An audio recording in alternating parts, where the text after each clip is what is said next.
Hello বন্ধুগণ, welcome to our mini blog. এই ভিডিওটা দিতে একটু লেট হয়ে গেল। এই ভিডিওটা ছিল শ্রাবণ মাসের দ্বিতীয় সোমবারের।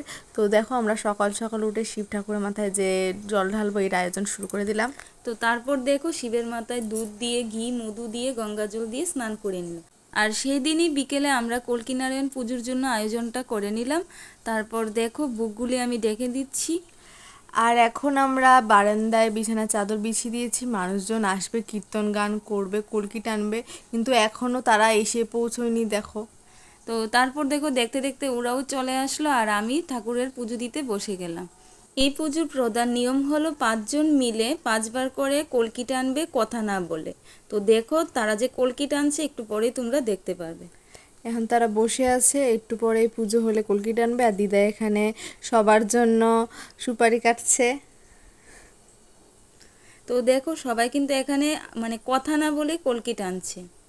এখানে হাসাহাসি করলে হবে না, কথা আর বললে এটা হবে যে না। তোমরা দেখতে পাচ্ছ এটা কিন্তু আমাদের দিদা। দিদা কলকি টানতে ওস্তাদ।